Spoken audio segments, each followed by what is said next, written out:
الحمدللہ رب العالمین والصلاة والسلام علی سید الانبیاء والمرسلین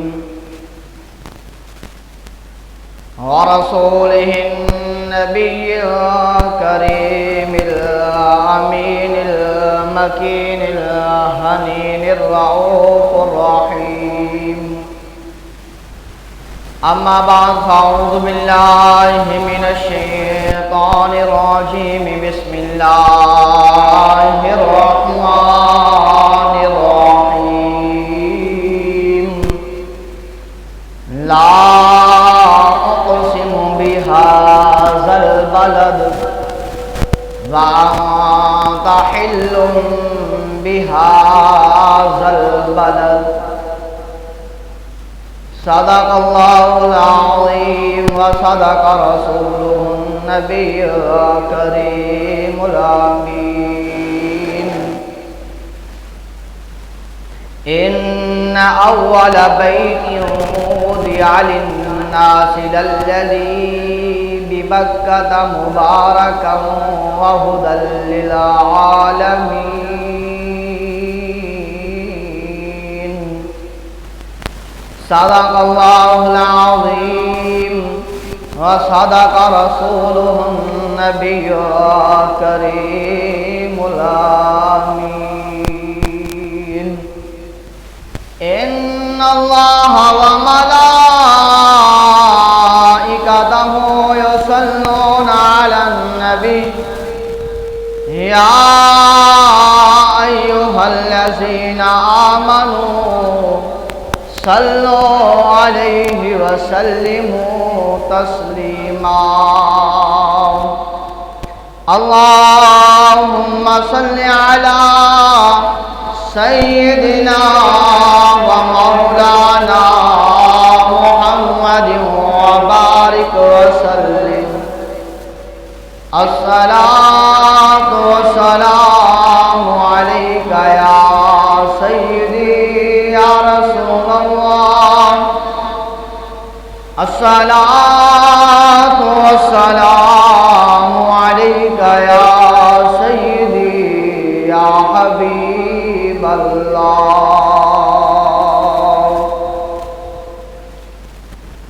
إلهي بحق بنی فاطمہ کے برقال ایمان کنی خاتمہ اگر دعوتن رد کنی ور قبول منا دست دامان آل رسول الہی بحق محمد رسول ہم گناہگاروں کی دعا کر قبول حمد و صلاۃ کے بعد واجب الاحترام سامعین محترم اللہ تبارک و تعالیٰ کا لاکھ لاکھ شکر ہے جس مالک لم یزل نے ہم سب کو پیدا فرمایا ہے لاکھوں کروڑوں ان گنت درود و سلام امام الانبیاء محبوب کبریاء حضرت محمد مصطفیٰ صلی اللہ علیہ وآلہ وسلم کی ذات اقدس مبارکہ پر کہ جس کریم خدا نے اپنے محبوب صلی اللہ علیہ وسلم کے صدقے ہمیں پیدا فرمایا ہے اس محبوب صلی اللہ علیہ وآلہ وسلم کی ذات پر درود سلام بھیجنے کے بعد اس محبوب پیغمبر محمد رسول اللہ صلی اللہ تعالی علیہ وآلہ وسلم کے اصحاب اور آپ کی اہل بیت ان سبھی کی بارگاہوں میں عقیدت و سلام پیش کرتے ہیں اس کے بعد اللہ رب العزت کی پاک بارگاہ میں یہ دعا ہے، یہ التجا ہے، یہ عرض ہے، اللہ جو تیری بارگاہ میں موجود ہیں ان کے علم و عمل میں اضافہ فرما، ان کے رزق میں برکتوں کا نزول فرما، ان کے گھروں میں رحمتوں کا نزول فرما۔ اللہ ہم سب کی پریشانیوں کو، ناچاکیوں کو، غلطیوں کو، کوتاہیوں کو کریم محبوب کے صدقے معاف فرما۔ اللہ ہر آنے والی اچانک مصیبت سے، دکھ پریشانی سے، تکلیف سے ہم سب کو محفوظ فرما، اور جو گھروں میں بیٹھ کر باپردہ خواتین، مائیں بہنیں اللہ رب العزت کا فرمان، محبوب علی نبی جینا علیہ السلام کا فرمان سن رہی ہیں، اللہ تبارک و تعالیٰ کی پاک بارگاہ میں دعا ہے، اللہ اپنے محبوب کی پیاری بیٹی سیدہ طیبہ طاہرہ عابدہ زاہدہ کاشفہ مکشفہ عالمہ معلمہ حضرت سیدۃ النساء فاطمۃ الزہراء رضی اللہ تعالی عنہا کے وسیلہ جلیلہ سے کریم اللہ ان کی عمر دراز فرمائے، اللہ پریشانیوں کو، تکلیفوں کو دور فرما کر خوشیوں سے دوچار فرمائے، آمین۔ اب ذوالفقار اللہ تبارک و تعالی اپنے عظمت والے قرآن میں ارشاد فرماتا ہے کہ لا اقسم بہذا البلد وانت حل بہذا البلد، کہ مجھے اس شہر کی قسم کہ اے محبوب تم اس شہر میں تشریف فرما ہو۔ اللہ تبارک و تعالی نے شہر مکہ کی قسم اٹھائی ہے، کیوں کریم خدا نے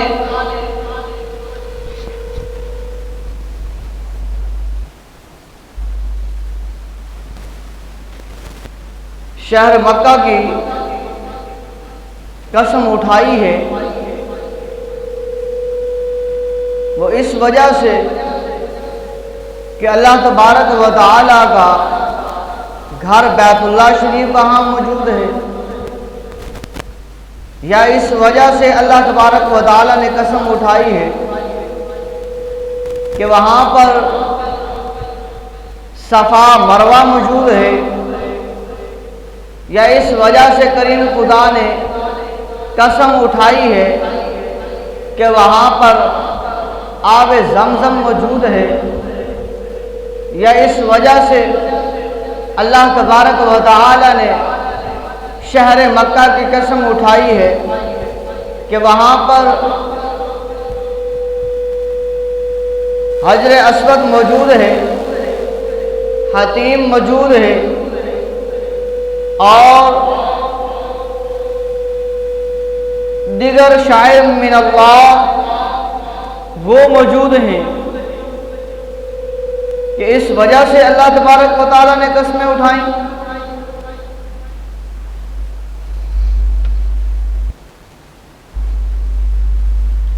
بلکہ اللہ تبارک و تعالیٰ نے قسم اس لیے اٹھائی ہے، شہر مکہ کی اس لیے قسم اٹھائی، اس لیے کیونکہ اس شہر مکہ میں اللہ کا محبوب چلتا ہے، اللہ کے محبوب کے قدم اس شہر مکہ میں لگے ہیں۔ اللہ کو یہ ادا اتنی پسند آئی ہے، اتنی ادا پسند آئی ہے کہ اللہ تبارک و تعالی نے قسم اٹھا کر فرمایا لا اقسم بہذا البلد وانت حل بہذا البلد ووالد وما ولد، اللہ تبارک و تعالی نے قسم اٹھائی کہ محبوب اس شہر میں، اس لیے میں اس شہر کی قسم اٹھاتا ہوں، اے محبوب تم تشریف فرما ہو۔ اے محبوب صلی اللہ علیہ وسلم، میں نے اس شہر مکہ کی قسم اس لیے یاد فرمائی ہے کہ مقدس زمین نے تیرے قدموں کے بوسے لینے کا شرف حاصل کر لیا ہے۔ اور امام احمد رضا خان فاضل بریلی رحمۃ اللہ علیہ آپ فرماتے ہیں، کھائی قرآن نے خاک گزر کی قسم، کھائی قرآن نے خاک گزر کی قسم، اس کفے پاکی حرمت پہ لاکھوں سلام، کہ شہر مکہ جس کی زمین نے محبوب خدا محمد مصطفیٰ صلی اللہ علیہ وسلم کے قدموں کا بوسہ لیا، اسے ام القریٰ، سید البلاد اور بلد امین کا لقب حاصل ہوا۔ اللہ تعالیٰ کو وہ زمین اتنی پسند آئی کہ اس کی زیارت گاہ عالم بنا دیا اور اس زمین کو اپنے مقدس گھر خانہ کعبہ کے لیے منتخب فرما لیا اور فرمایا، ان اول بیت وضع للناس للذی ببکۃ مبارکا وہدی للعالمین، بے شک سب میں پہلا گھر جو لوگوں کی عبادت کو مقرر ہوا وہ ہے جو مکہ میں ہے، برکت والا اور سارے جہاں کا رہنما، سارے جہاں کا رہنما بیت اللہ شریف ہے، حرم پاک ہے۔ حضرت عبداللہ بن عادی رضی اللہ تعالی عنہ فرماتے ہیں کہ میں نے اپنے پیارے آقا مکی و مدنی محمد مصطفیٰ صلی اللہ علیہ وآلہ وسلم کو مکہ مکرمہ کے مقام پر کھڑے ہوئے دیکھا اور آپ سر زمین مکہ کے متعلق فرما رہے تھے، خدا کی قسم تو اللہ تبارک و تعالیٰ کی ساری زمین سے افضل ہے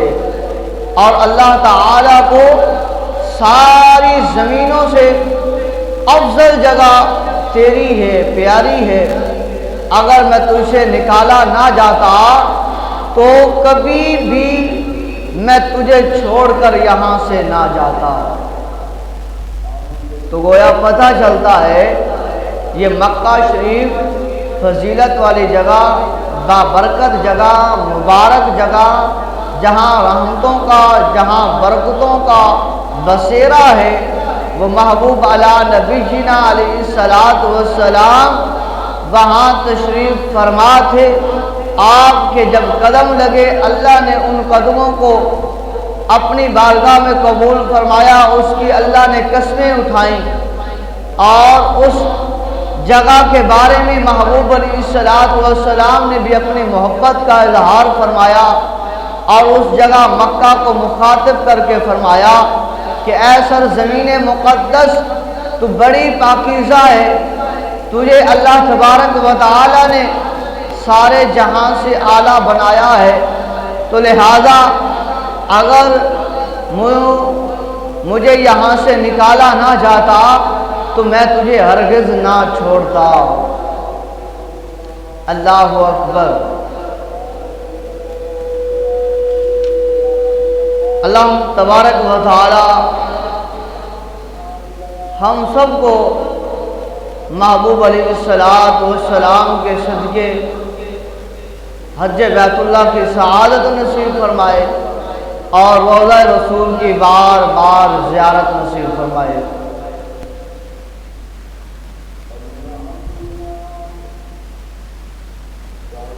احباب سے وقار،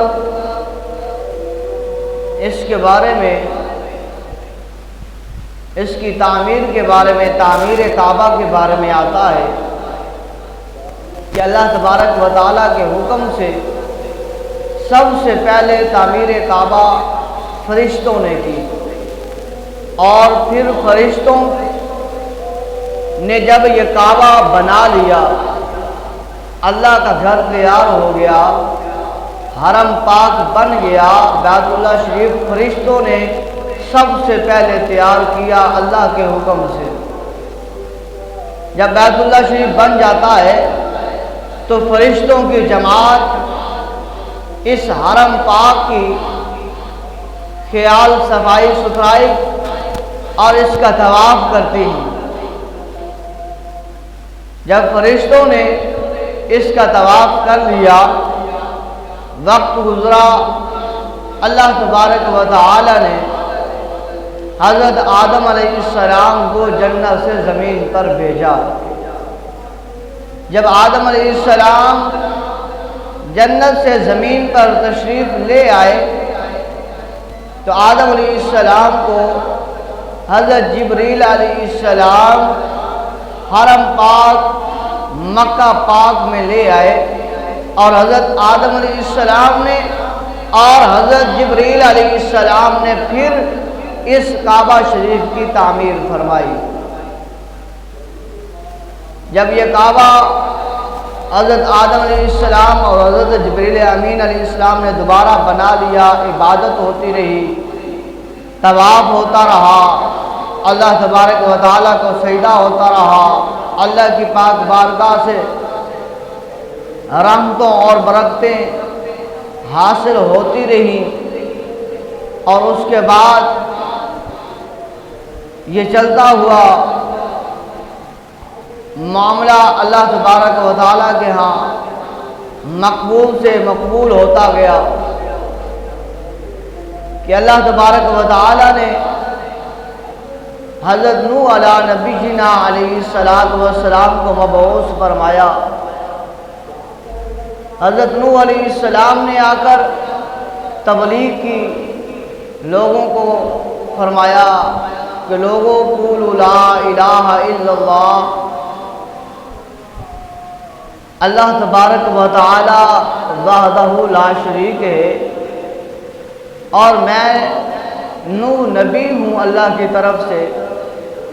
تو لہذا اس وحدہ لا شریک کی عبادت کرو، اس کے علاوہ کسی کی عبادت نہ کرو، کسی کو نہ جھکو، کسی کو سجدہ نہ کرو۔ جب قوم کو تبلیغ کی، قوم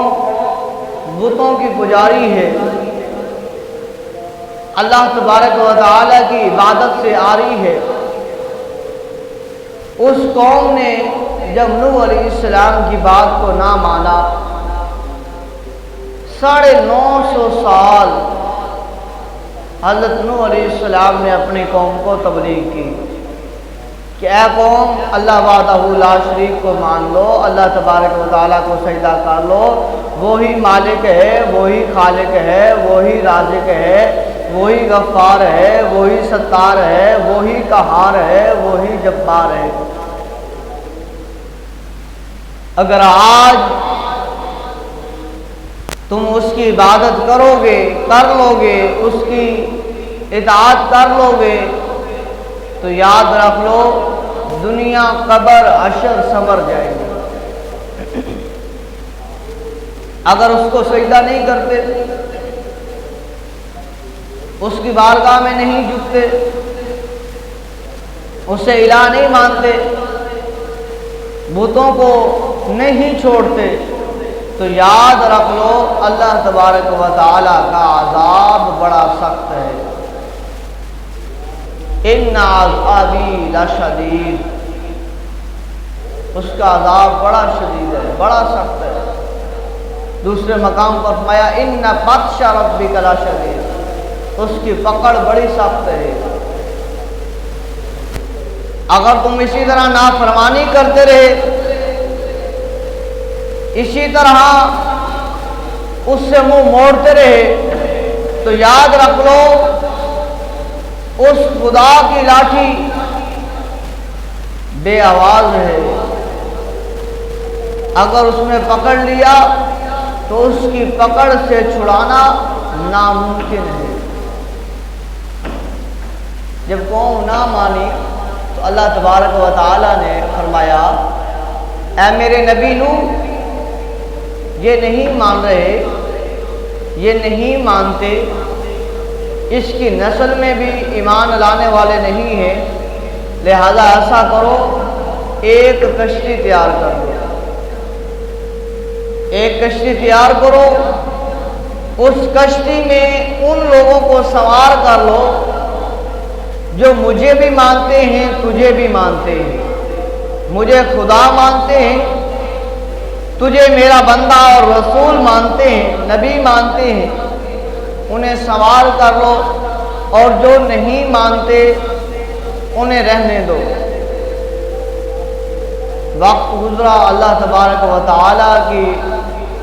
عطا کردہ توفیق کے ساتھ حضرت نوح علیہ السلام نے بہت بڑی کشتی تیار کر لی، 3 منزلہ کشتی تیار ہو جاتی ہے، اور حضرت نوح علیہ السلام کو حکم ہو جاتا ہے آپ اپنے ماننے والوں کو اس میں شمار کر لیں۔ حضرت نوح علیہ السلام اپنے ماننے والوں کو اس کشتی میں سوار کر لیتے ہیں، اور اللہ تبارک و تعالیٰ کی طرف سے عذاب بھی آ جاتا ہے، زمین پانی اگر رہی ہے، آسمان پانی برسا رہا ہے، ہر طرف پانی ہی پانی ہے، حتیٰ کہ حضرت نوح علیہ السلام کا بیٹا کنعان جس نے اللہ کی وحدانیت کا اقرار نہ کیا، اپنے والد یعنی کہ نبی نوح کی اطاعت نہ کی، اللہ تبارک و تعالیٰ نے اسے بھی اس پانی میں غرق کر دیا۔ اب وہ جب سارے کے سارے غرق ہو گئے، اللہ کا عذاب آتا رہا، اور وہ کشتی وہاں سے چلتی ہوئی جتنے چکر کاٹ رہی تھی، پتہ وہ کس جگہ پر کاٹ رہی تھی؟ اب پانی جو چل رہا ہے، کشتی بیچ میں ہے، وہ کشتی ایک ہی جگہ پر کھڑی نہیں ہے، کشتی چل رہی ہے، ایک سرکل کے اندر کشتی چل رہی ہے اور چلتی رہی ہے۔ کس جگہ پر اس نے چکر کاٹے ہیں؟ کیا کسی پہاڑ کے ارد گرد؟ کیا بیت المقدس کے ارد گرد؟ کیا کوہ طور کے ارد گرد؟ کس جگہ پر؟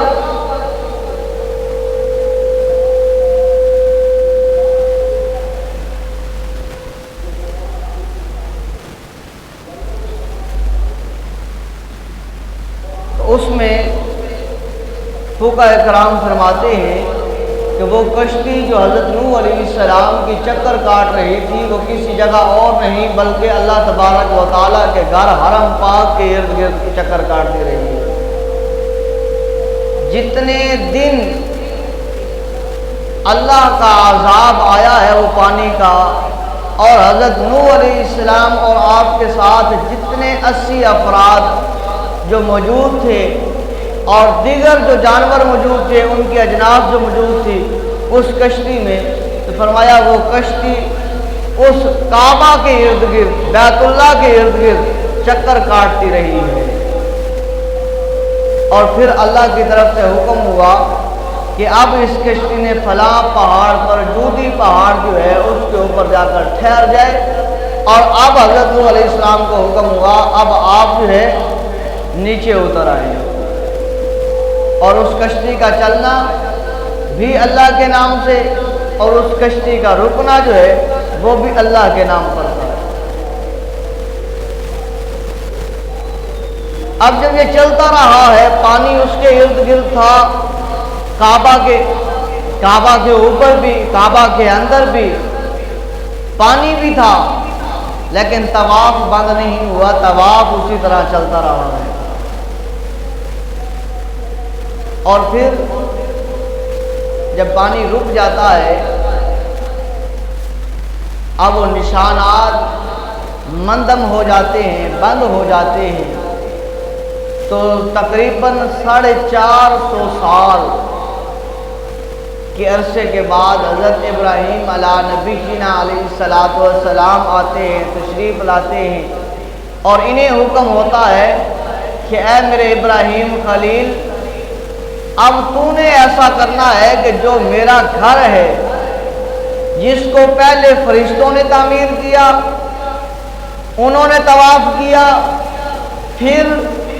حضرت آدم علیہ نبینا علیہ السلام اور حضرت جبریل علیہ السلام نے تیار کیا، اور پھر انہوں نے طواف کیا، اللہ کے گھر کی عبادت کی۔ اب جب طوفان نوح آیا، اس کے بعد اس کی تعمیر جو شروع ہوئی دوبارہ، وہ کسی اور نے نہیں بلکہ حضرت ابراہیم علیہ السلام نے اور حضرت اسماعیل علیہ السلام نے کی۔ اب اس میں دونوں نبی ہیں، ایک نبی مزدوری کے طور پر پتھر اٹھا اٹھا کر دے رہا ہے، اور ایک نبی جو ہے مستری کے طور پر پتھر جو ہے وہ چھان چھان کر جو ہے وہ لگا رہا ہے۔ یہ تعمیر کی جو ہے وہ تیسری تعمیر ہو رہی ہے کعبے کی۔ یہ اللہ تبارک و تعالیٰ کا کرم اور رحم، اس نے اپنی اس مقدس جگہ کو قیامت تک جو ہے وہ قائم و دائم رکھنا ہے اور رکھا ہے۔ اب جب تیار کر رہے ہیں تو اب یہاں پر آتا ہے کہ انہوں نے پتھر کس کس جگہ سے لیے، حرم پاک کے بیت اللہ شریف کے پتھر کس کس جگہ سے لیے ہیں۔ اب بتایا جاتا ہے کہ جو انہوں نے پتھر لیے ہیں وہ کوہ طور سے لیے ہیں، ان وادیوں سے لیے ہیں، ان جگہوں سے لیے ہیں جہاں اللہ کے نبیوں کے قدم لگتے رہے، جس جگہ پر اللہ کے نبیوں کا ڈیرا رہا ہے، مسکن رہا ہے، ان پہاڑوں سے انہوں نے وہ پتھر لیے اور ان پتھروں کو تراش کیا، اور تراش کرنے کے بعد اس جگہ پر جو ہے وہ لگاتے گئے جہاں پر اللہ تبارک و تعالیٰ کا امر ہوا، حکم ہوا کہ اے میرے نبی یہاں پر دیکھو۔ جیسے ہی اعراض جب بنایا، اس وقت جو ہے وہ لال رنگ، سرخ رنگ کا ٹیلا جو ہے وہ باہر نظر آنے لگا، جس کی تعمیر فرشتوں نے کی اور حضرت آدم علیہ السلام نے اور جبریل علیہ السلام نے کی۔ اس کے لیے اللہ تبارک و تعالیٰ نے فرمایا وَإِذْ يَرْفَعُ إِبْرَاهِيمُ الْقَوَاعِدَ مِنَ الْبَيْتِ وَإِسْمَاعِيلُ رَبَّنَا تَقَبَّلْ مِنَّا إِنَّكَ أَنْتَ السَّمِيعُ الْعَلِيمُ۔ اور جب اٹھاتا تھا ابراہیم اس گھر کی نیویں، اور اسماعیل یہ کہتے ہوئے کہ اے رب ہمارے، ہم سے قبول فرما، بے شک تو ہی سنتا اور جانتا ہے۔ پتھر اٹھا کر لگا بھی رہے ہیں، اللہ کا گھر بنا بھی رہے ہیں، اور ساتھ یہ بھی دعا کر رہے ہیں اللہ اس کو اپنی بارگاہ میں قبول فرما۔ گویا یہ آج کے لیے سبق ہے کہ اللہ تبارک و تعالیٰ نے جن کو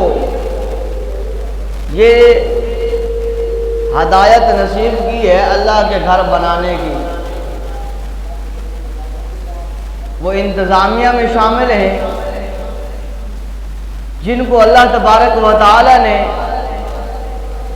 یہ ہدایت عطا فرمائی ہے اور یہ کام دیا ہے کہ وہ اللہ کا گھر بنا رہے ہیں۔ اب آیا کہ ان کی نیت کیا ہے کہ ایک کام ٹھیک ہو رہا ہے تو دوسرا کہے کہ نہیں یہ کام ٹھیک نہیں ہے، میرے مطابق ہونا چاہیے، ایسا نہیں ایسا ہونا چاہیے، حالانکہ پتہ ہے کہ چار کی یہ رائے ہے اور یہ اچھی رائے ہے اور یہ بالکل ٹھیک ہے۔ دوسرا جو آ کر کہہ رہا ہے وہ کہتا ہے میرا نام ہو، میں کام کروا رہا ہوں، میں ایسے کر رہا ہوں، تو یاد رکھ لیں جس میں پھر میں آ جاتی ہے وہاں پر پھر جو ہے وہ عمل دور چلا جاتا ہے، نیکی دور چلی جاتی ہے، ثواب دور چلا جاتا ہے۔ نبی اللہ کے حکم سے اللہ کا گھر بنا بھی رہے ہیں، اللہ کا گھر تعمیر کر بھی رہے ہیں، ساتھ ساتھ دعائیں بھی کر رہے ہیں، اللہ یہ ہمارا یہ کام کرنا، تیرا گھر بنانا اللہ تو قبول فرما، اللہ تو قبول فرمانا۔ تو فرمایا جو ایسا آج بھی کرتا ہے، کوئی مسجد کا کام کرتا ہے، آ کر صفائی کرتا ہے، بتانے کی ضرورت ہی نہیں، آ کر کام کرتا ہے، بتانے کی ضرورت ہی نہیں میں نے یہ کر دیا، بلکہ وہ جب کرے تنہائی میں ہو یا ساتھ کوئی ہو، اس کی نیت یہی ہونی چاہیے کہ اللہ یہ میں جو کر رہا ہوں اس کو اپنی بارگاہ میں قبول فرما، تو اللہ تبارک و تعالیٰ قبول فرمانے والا۔ دوسری آیت کریمہ میں فرمایا ربنا وابعث فیہم رسولا منہم یتلو علیہم آیاتک ویعلمہم الکتاب والحکمت ویزکیہم انک انت العزیز الحکیم۔ اے رب ہمارے، اور بھیج ان میں ایک رسول انہی میں سے کہ ان پر تیری آیتیں تلاوت فرمائے اور انہیں تیری کتاب اور پختہ علم سکھائے اور انہیں خوب ستھرا فرمائے، بے شک تو ہی غالب حکمت والا ہے۔ اب یہاں پر جب پہلی میں نے بات کی وہاں پر وہ ابھی تعمیر کر رہے ہیں تو دعا مانگ رہے ہیں،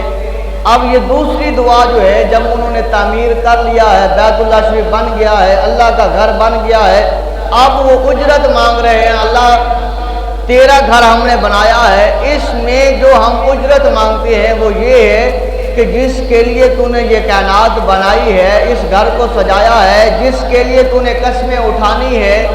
اللہ اس محبوب پیغمبر کو ہماری نسل میں سے پیدا کرنا، ہماری ذریت میں سے پیدا کرنا، تاکہ قیامت تک ان کے نام کے ساتھ ہمارا نام بھی چلتا رہے۔ اللہ تبارک و تعالیٰ کی پاک بارگاہ میں دعا کرتے ہیں کریم اللہ ہم سب کو ایمان کے ساتھ زندگی گزارنے والا بنائے، اور کریم اللہ ہم سب کا خاتمہ بھی ایمان پر فرمائے۔ وما علیہ